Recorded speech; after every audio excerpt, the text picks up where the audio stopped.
hari ini mengenai e-commerce, pasar digital, barang digital untuk chapter 10 ini dari buku Loudon. Bagaimana dunia perdagangan secara online yang disebut dengan e-commerce, pasarnya seperti apa, dan barang digital yang diperjualbelikan seperti apa.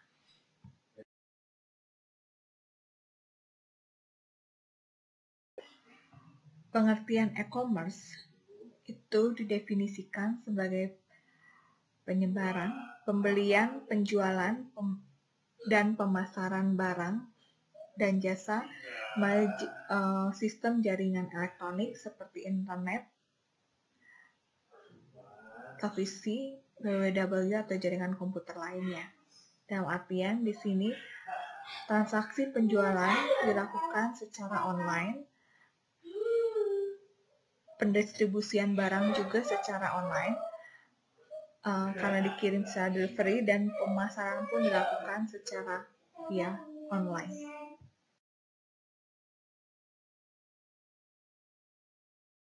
Ada beberapa hal yang membuat e-commerce ini menarik dan berbeda. Dilihat dari keunikan karakteristik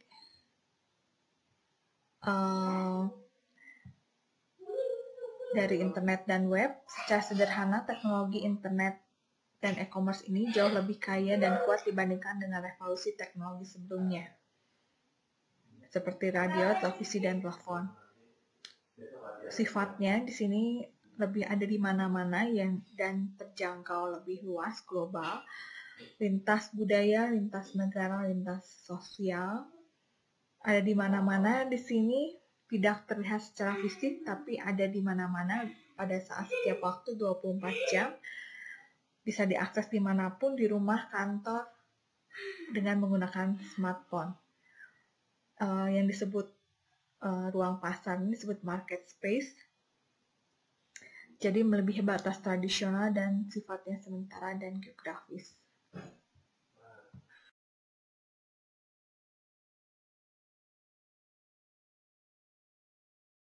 Ketiga, standar universal, kaya manfaat, dan interaktif.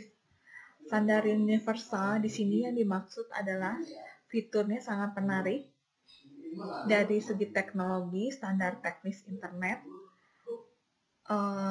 standar yang sama di seluruh dunia. Kaya akan manfaat, di sini ada kompleksitas pesan, pelayanan pribadi, tidak usah tatap muka secara langsung, tapi tatap muka secara online lewat indera pendengaran, penglihatan, membuatnya kuat dalam lingkungan komersial. Dan sifatnya interaktif di sini, jadi teknologi ini memungkinkan komunikasi dua arah antara pembeli dan penjual secara online, penawaran secara langsung seperti bertatap muka namun dengan jumlah yang besar dan skalanya lebih global.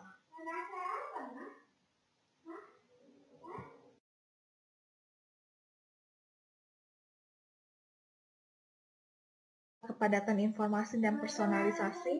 Kepadatan informasi, seluruh jumlah dan kualitas informasi tersedia untuk semua orang yang terlibat di pasar seperti konsumen, penjual, dan juga distributor.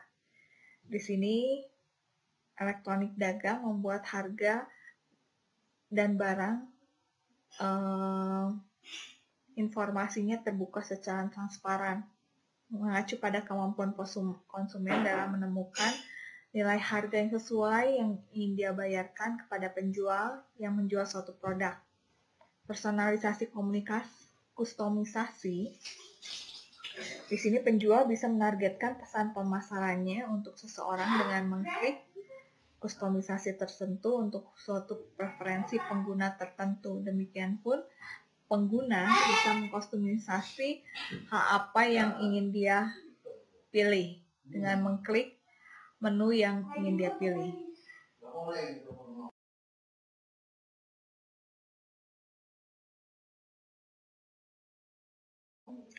Untuk teknologi sosial generasi pengguna konten dan jejaring sosial, di sini pengguna sosial media sangat memanfaatkan selain untuk sharing informasi secara sosial dalam bentuk teks, video, musik, dan foto, di sini juga untuk transaksi secara dagang yang disebut dengan e-commerce, bisa menjual produk apa saja, mendistribusikan produk apa saja yang menawarkan promosi atau minat konsumen secara sosial dengan ikon-ikon atau emoji yang mereka berikan lewat media sosial. Jadi promosi dilakukan sosial dan penjualan pun dilakukan secara media sosial. Jenis e-commerce. Yang pertama adalah e-commerce business to business. Dari asal katanya dari bisnis ke bisnis. Jadi ini hubungan antara dua belah pihak yang mempunyai benar-benar kepentingan bisnis. Dua belah pihak ini saling mengerti dan mengetahui bisnis yang dijalankan. Contohnya adalah BC di sini. BC Guide, jadi pembeli ini supplier, penjual juga memang penjual barang untuk ke supplier. Jadi sama-sama orang yang menjalankan bisnis. Jadi pembeli dalam skala besar untuk dijual kembali dan penjual menjual dalam skala besar pula. Jadi saling mengerti dan mengetahui bisnis yang dijalankan.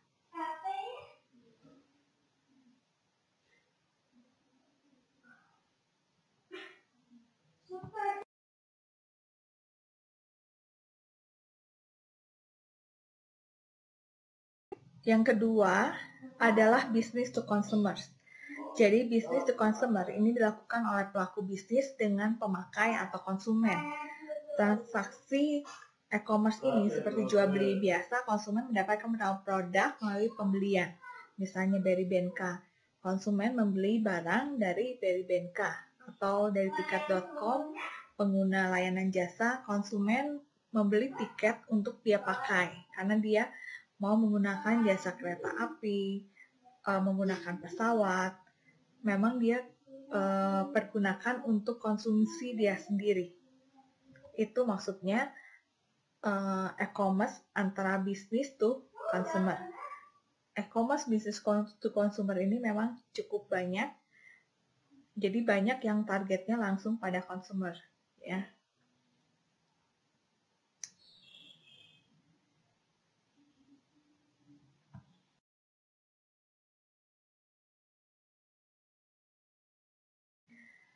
Lalu ada yang berikutnya ada consumer to consumer.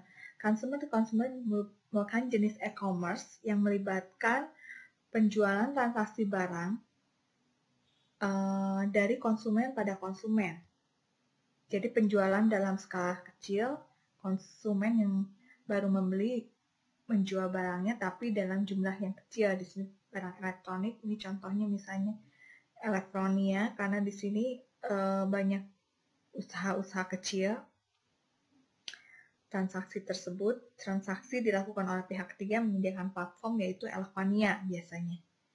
Atau juga Tokopedia, jadi penjualannya hanya untuk satu item produk, dia hanya menyetok beberapa kuantitas tertentu, tidak dalam skala besar atau sifatnya yang continue. Bisa sewaktu-waktu dia berhenti menjual barang tersebut.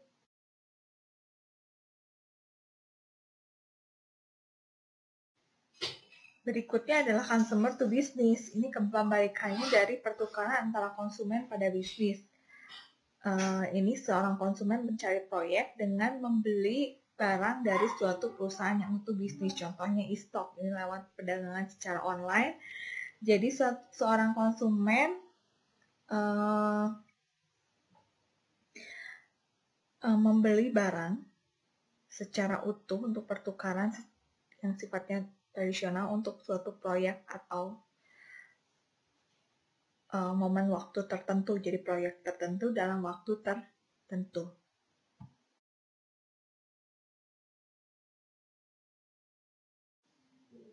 Jadi komponen e-commerce itu terdiri dari ada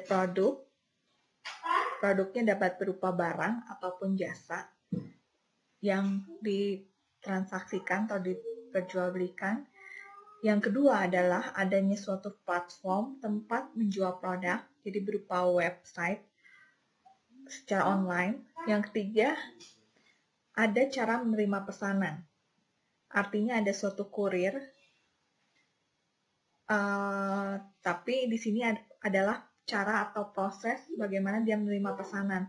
Apakah pembayaran dilakukan sebelumnya atau pembayaran on cash pada saat barang diterima. Yang keempat, metode pembayaran. Metode pembayarannya selain secara tunai bisa juga secara kredit dengan kode yang diamankan oleh platform tersebut yang menjadi suatu media. Lalu yang kelima adalah metode pengirimannya, kurirnya yang digunakan. Metode pengirimannya seperti apa?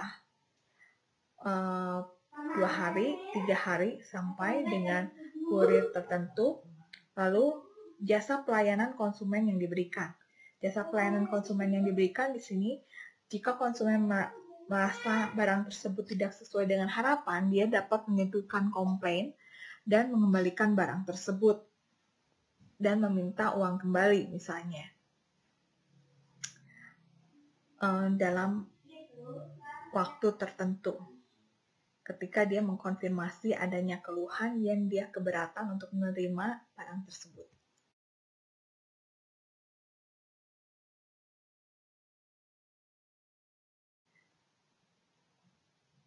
E-commerce ini sangat diminati oleh bisnis dan konsumen karena mempunyai beberapa manfaat bagi pelaku bisnis dan konsumen.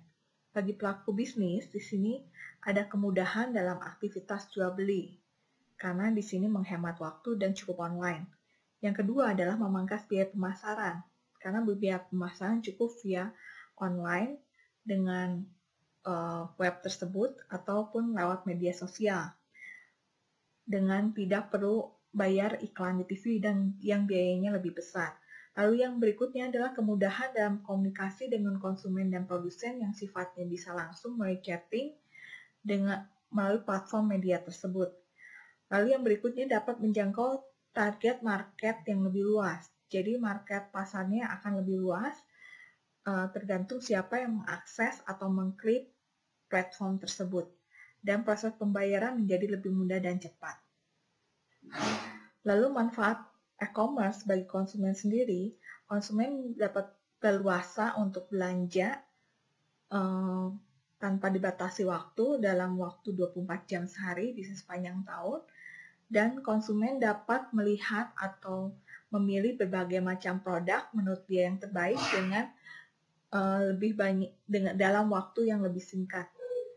Lalu konsumen juga bisa membeli produk dan jasa biasanya karena bisa membandingkan lebih banyak hal yang dia lihat pada platform tersebut, dia bisa mencari biayanya yang lebih murah setelah membandingkan dengan beberapa e-commerce yang lain.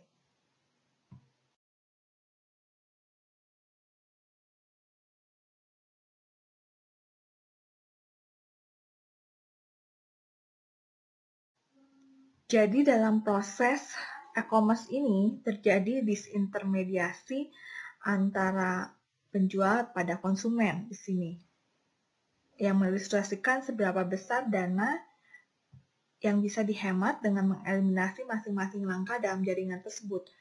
Harusnya di sini rantai distribusinya adalah dari produsen, distributor, pengecer, dan konsumen, atau dari produsen, pengecer, konsumen. Ini bisa dari produsen langsung ke konsumen.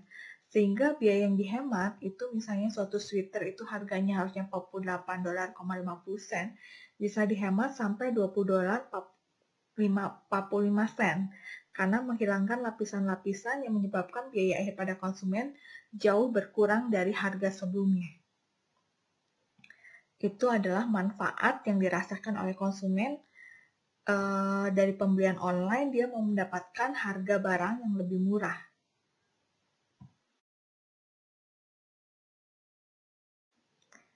Tapi ada juga beberapa dampak negatif dari e-commerce, yaitu pertama adalah potensi terjadinya penipuan, di mana seseorang kehilangan secara segi finansial dari pihak lain. karena tidak ada tatap muka secara langsung. Lalu yang kedua adalah kemungkinan terjadinya pencurian data dan informasi rahasia yang berharga yang bisa mengakibatkan kerugian besar bagi korban, terutama konsumen. Yang ketiga adalah potensi terjadinya kehilangan kesempatan bisnis atau kerugian pelanggan yang diakibatkan oleh gangguan sistem, human error atau gangguan listrik tiba-tiba. Bisa kemungkinan juga terjadinya akses yang dilakukan orang lain tanpa otorisasi, misalnya hacker yang membawa sistem perbankan, atau kampanye negatif via internet yang dilakukan kompetitor yang bisa berakibat buruk bagi sebuah bisnis. Yang keenam, juga mungkin adanya potensi kerugian yang bisa terjadi akibat kesalahan manusia, baik itu sengaja atau tidak sengaja, dan juga kerusakan sistem elektronik.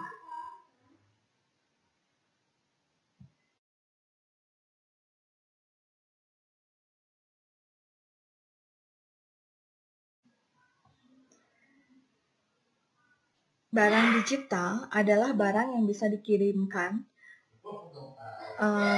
melalui jaringan digital, misalnya bentuknya musik, video, film Hollywood, perangkat lunak, surat kabar, majalah, buku yang semua bisa diunggah atau disimpan, dikirim, dan dijual murni sebagai produk digital. Jadi produk barangnya ini tidak berwujud secara fisik. Jadi produk ini dikirim secara digital, stream, atau juga diunduh. Sedangkan penjualan counterpart fisiknya menurun di sini. Penggunaan internet di pasar untuk jenis barang digital tersebut tidak begitu menghasilkan perubahan, bisnis bergantung pada produk fisiknya untuk dijual. Tapi dengan seiring perkembangan zaman, ini produk-produk digital seperti musik maupun video, orang-orang lebih senang untuk melihat secara online. Jadi barang digital ini perkembangannya cukup baik ke depannya. Demikian pun surat kabar berupa informasi itu lebih banyak orang melihat pun secara digital. Model pendapatan e-commerce ini terdiri dari model berupa pendapatan iklan, ketika seorang itu mengklik atau membuka, itu banyak iklan yang masuk gitu ya. Lalu yang kedua adalah model pendapatan penjualan. Ketika terjadi transaksi, lalu model pendapatan pelanggan, ada komisi yang diperoleh waktu transaksi itu deal, pembagian hasil dari pendapatan pelanggan. Lalu model pendapatan free atau freemium. Ini model pendapatan dari penawaran gratis. Ketika seorang mengklik atau melihat-lihat suatu situs web, itu sebetulnya sudah terjadi akumulasi pendapatan dari orang yang mendirikan web tersebut. Ketika web tersebut dilihat beberapa orang secara banyak dalam waktu yang bersamaan, itu pendapatan bagi mereka. Lalu pendapatan biaya transaksi. Biaya transaksi di sini ketika menggunakan transaksi debit, kartu kredit, ataupun internet banking, itu ada biaya transaksi yang dihasilkan. Itu ada sharing, pembagian hasil antara pihak bank dengan pihak e-commerce. Lalu model pendapatan afiliasi. Model pendapatan afiliasi ini model pendapatan untuk kerjasama tiap berapa item terjual, persentase keuntungannya dibagi untuk pihak pendiri web, misalnya antara Traveloka dengan pihak hotel. Ada kerjasama pembagian hasil keuntungan.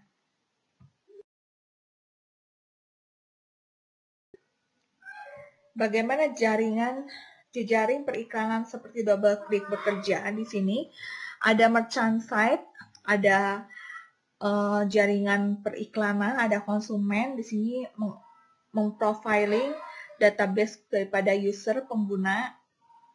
Ketika double klik, di sini ada beberapa network member firm juga yang bekerja sama, ya,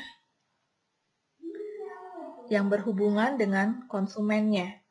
Di sini kita lihat ada merchant server yang terkoneksi dengan DoubleClick.net, langsung ada user profiling database. Jadi ketika diklik, ini ditangkap informasinya oleh advertising network, lalu ada profiling database.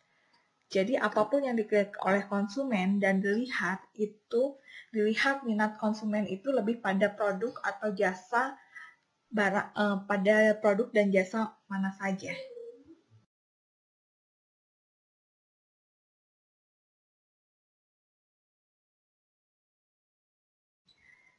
Ada platform yang pendukung yaitu jaringan sosial dan wisdom of crowd. Di sini situs jaring sosial menghubungkan orang-orang dengan bisnis yang sama atau koneksi personal, memungkinkan mereka untuk memiliki teman sebagai target penjualan, salam pencarian kerja, atau teman baru.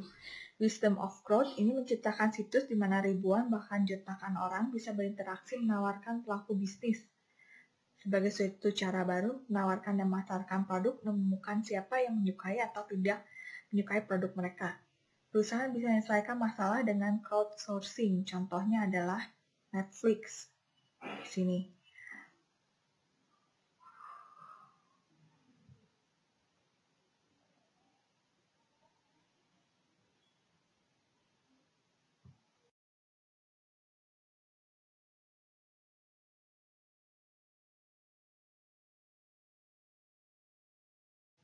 Pemasaran dengan e-commerce di sini. Jadi pengaruh e-commerce dan internet terhadap pemasaran dan komunikasi pemasaran. Jadi pemasaran dan komunikasi pemasaran lebih efektif dan lebih murah atau lebih ekonomis dengan menggunakan internet. Karena internet menyediakan cara baru untuk identifikasi dan komunikasi dengan jutaan calon konsumen yang potensial dengan biaya jauh lebih murah. Internet juga menyediakan cara baru untuk mendapatkan informasi dari konsumen, menyesuaikan penawaran produk, dan meningkatkan nilai konsumen.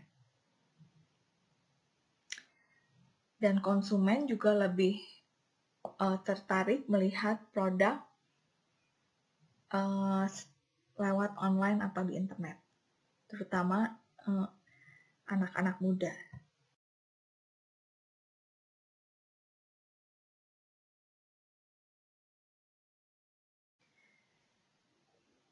Format utama dari pemasaran dan periklanan yang digunakan di e-commerce yaitu melalui mesin pencari, misalnya Google, Yahoo, ya, tayangan iklan, lalu lewat video, terklasifikasi, lewat media, rich media, lewat generasi pemimpin, misalnya tokoh pemimpin, misalnya Presiden Jokowi atau seorang menteri dan sebagainya.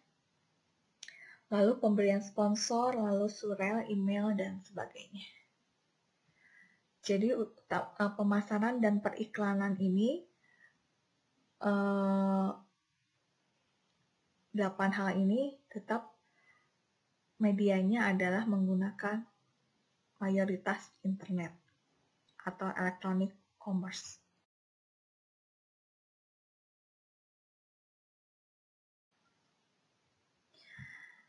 Banyak e-commerce di sini menggunakan teknik untuk penargetan perilaku konsumen dengan meningkatkan efektivitas dari banner, rich media, dan iklan video.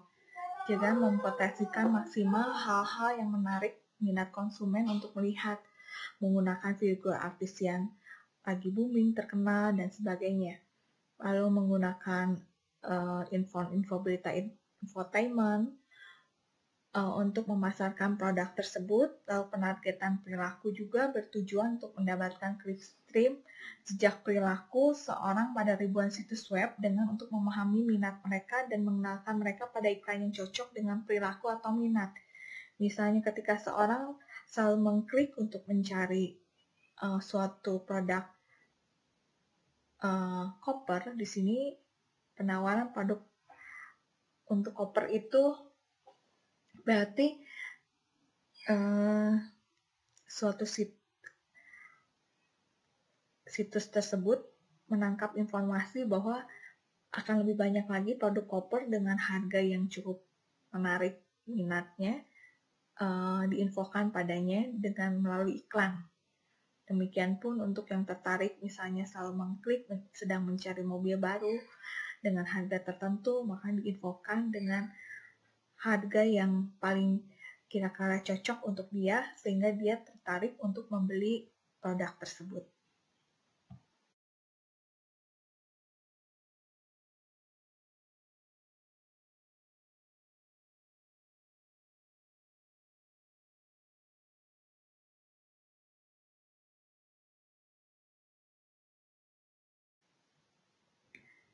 Penargetan perilaku terjadi pada dua tingkatan di sini, pada tingkatan situs web individu, hanya web saja, atau beberapa jaringan iklan, atau mengumpulkan data dari aktivitas pencarian oleh pengguna, lalu disimpan dalam suatu database, atau di sini mereka memiliki cara untuk merekam situs yang sering dikunjungi pengguna situs web. Lalu yang kedua, situs apa saja juga yang dikunjungi pengguna setelah meninggalkan situs sebelumnya. Lalu tipe sistem operasi yang digunakan dan pencari informasi yang sering digunakan oleh pengguna, bahkan beberapa data informasi yang sering dicari oleh pengguna informasi tersebut. Itu menunjukkan minat ketertarikan konsumen pada suatu produk atau jasa barang yang tertentu yang mungkin dia akan beli.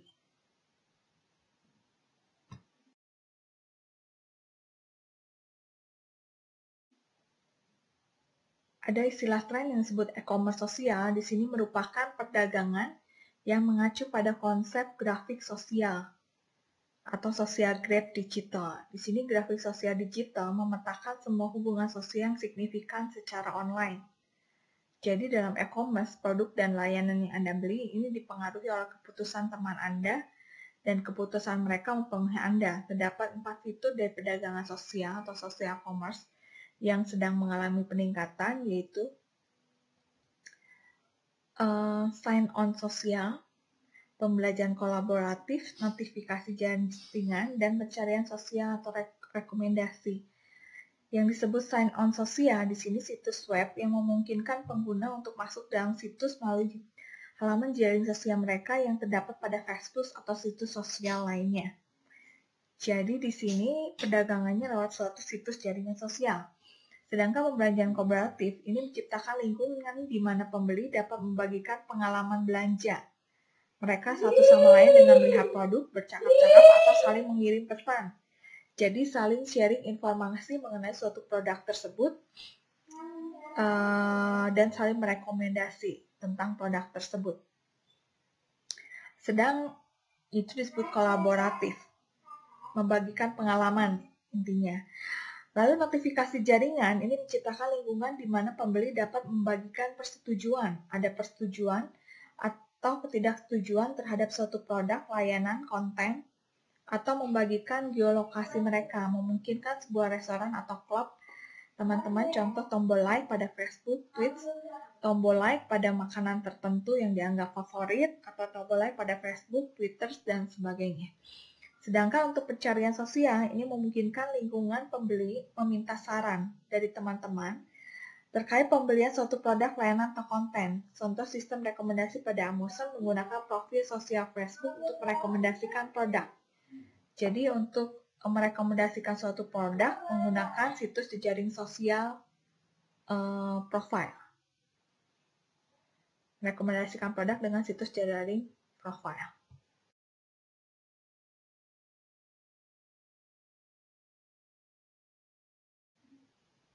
Sekitar 80% dari e-commerce B2B di sini secara online masih menggunakan sistem kepemilikan pertukaran data atau electronic data interchange yang memungkinkan pertukaran informasi komputer antara dua organisasi dari transaksi standar seperti faktur, jadwal pengiriman, atau pesanan pembelian.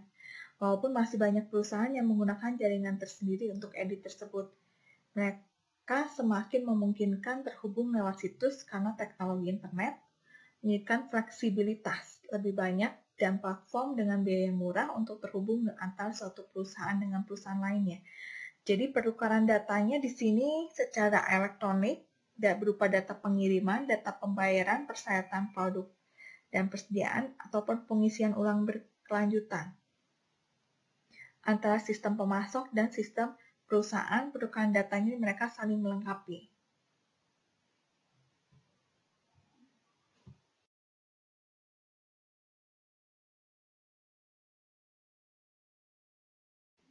Lalu jaringan industri swasta ini umumnya terdiri atas perusahaan besar yang menggunakan extranet untuk terhubung dengan pemasok dan mitra bisnis lain.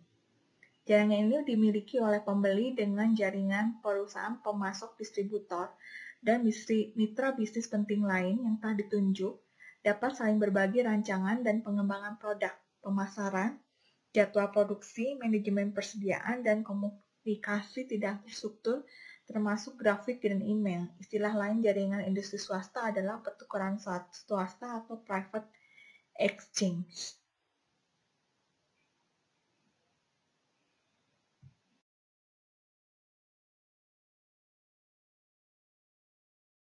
Sebuah net marketplace atau net marketing, pemasaran secara internet. Di sini ada ruang pasar internet dan terjadi pertukaran.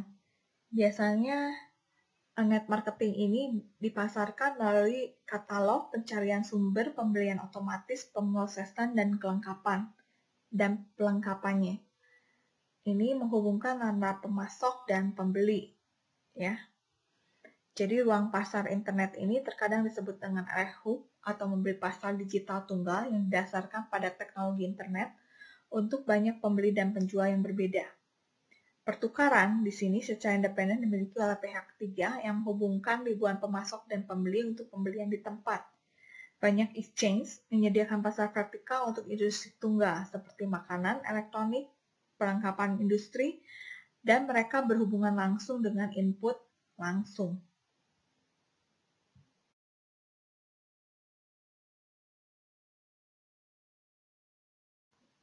Platform di digital mobile dan e-commerce mobile di sini telah mengambil alih layanan yang penting dari sisi waktu yang mempertimbangkan orang-orang untuk bergerak dan menyelesaikan tugas lebih efisien daripada metode yang lainnya. Jadi m-commerce, mobile commerce ini menggunakan platform yang bisa diakses lewat mobile. Ini bagi orang-orang merupakan yang paling efektif dan efisien karena orang-orang bisa mudah bergerak dan mengakses dimanapun mereka berada karena mereka tidak pernah terlepas daripada gadget mereka atau mobile mereka.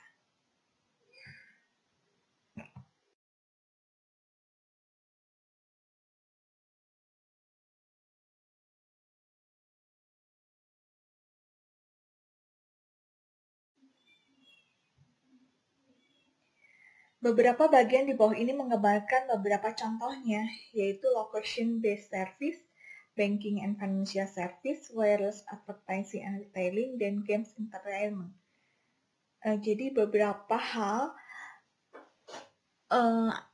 fasilitas yang dilakukan by smartphone itu location-based service, yaitu lokasi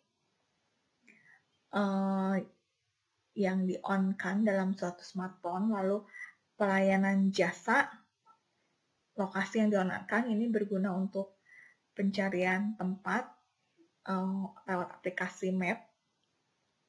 Lalu wireless advertising dan retailing di sini untuk memanfaatkan database baru informasi untuk spesifik lokasi.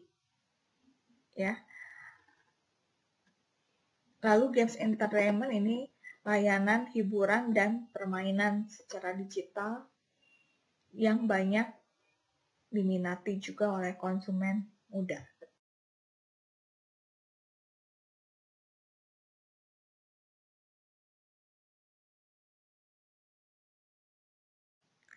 Jika akan membangun suatu situs web, di sini ada beberapa potongan teka-teki yang harus dijawab. Apa tujuan dari pembuatan situs ini untuk penjualan dan pelayanan pelanggan perusahaan atau sebagian besar adalah toko kecil dan toko pembuatan logam seluruh dunia. Ya, biasa. Bagaimana Anda akan memulainya? Di sini harus diperhatikan adalah area utama di mana Anda perlu membuat keputusan. Situs tersebut harus bisa dikelola dengan baik dan bisa menghindari permasalahan yang telah terjadi beberapa perusahaan.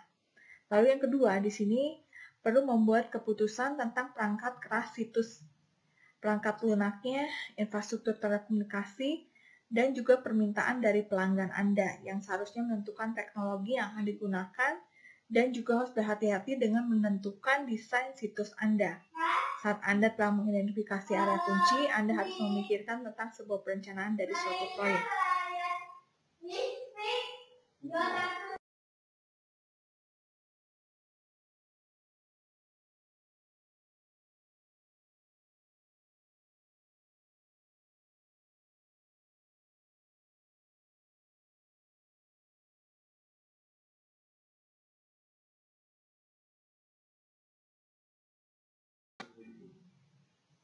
Keputusan pengelolaan dengan sebuah co-location agreement.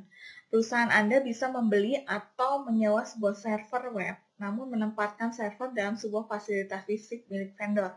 Vendor mengelola fasilitas, saluran komunikasi, dan perlengkapan.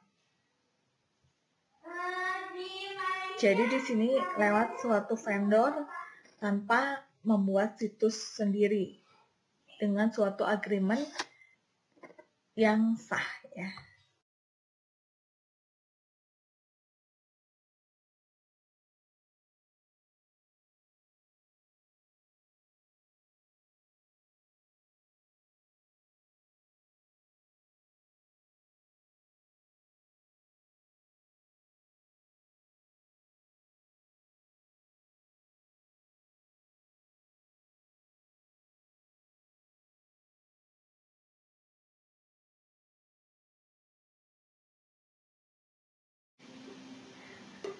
Melindungi sistem informasi. Untuk bab 8 ini menganalisis mengapa sistem informasi diperlukan untuk melindungi daripada kerusakan, error, dan pencurian data dengan mengakses nilai bisnis dan keamanan dan kontrol pengawasan, mendesain framework organisasi untuk sekuritas dan kontrol. Masalahnya di sini beberapa pengguna online jasa keuangan atau beberapa website ini terindikasi ada combating cybercrime di sini. Mengapa sistem berbahaya? Karena keterbahayaan daripada internet dan tantangan keamanan wireless, adanya virus atau malicious software berupa virus, worm, Trojan horse, dan spyware, adanya hacker dan cyber vandalism, spoofing and sniffing, denial, dan service attack. Nanti ya.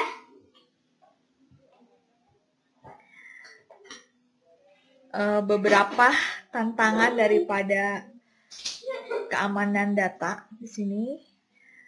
Data yang tidak terakses, error, adanya virus, spyware, pencurian, pencurangan, pencurian data, pengkopian data, kesalahan hardware, kesalahan software,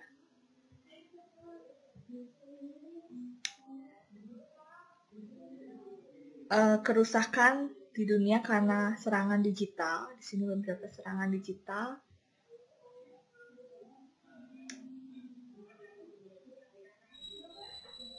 Mengapa teknologi? Di sini ada beberapa masalah atau yang disebut bot armies and network zombies di sini. Bagaimana dampaknya bisnis?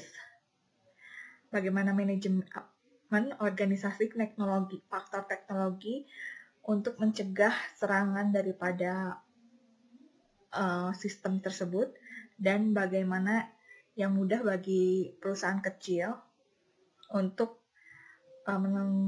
menghadapi serangan tersebut, dan bagaimana untuk perusahaan besar ya. Nah, untuk perusahaan besar terproteksi dengan berbagai sistem. Untuk perusahaan kecil mungkin dengan menggunakan enkripsi atau menggunakan password perlindungan. Di sini untuk kejahatan komputer dan cyber, mengidentifikasikan pencurian, phishing, affiliate link farming, click fraud, cyber terrorism, internal threats, dan software vulnerability. Regulatory requirement untuk elektronik di sini ARM, HIPAA, electronic evidence, dan komputer forensik. Ada beberapa resiko juga aturan keamanan untuk memastikan bahwa keterlanjutan suatu bisnis itu harus merencanakan untuk recovery dari suatu bencana, dan juga bagaimana perencanaan secara kontinu untuk suatu bisnis, dan pelindungan daripada outsourcing, dan di sini diperlukannya peran daripada si auditor. Access control, firewall, intrusi deteksi sistem, antivirus software, securing, memproteksi daripada jaringan wireless, enkripsi dan public key infrastructure. Di sini ada corporate firewall juga, internet, outer, web, inner, corporate system, dan database. Jadi di sini perlindungannya untuk difokuskan ke database dan aturan daripada policy rule-nya yang berkaitan dengan internet, outer, web, inner, dan corporate.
Untuk menjamin keamanan data yang lebih akurat, di sini perlu public key encryption.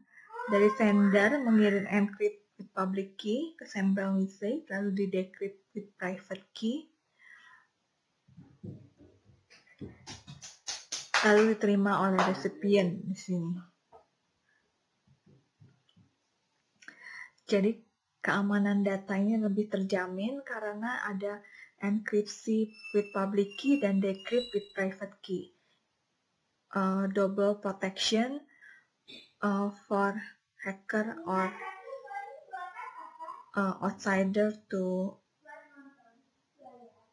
untuk masuk ke dalam suatu mengakses suatu data atau suatu informasi karena ada enkripsi with public key.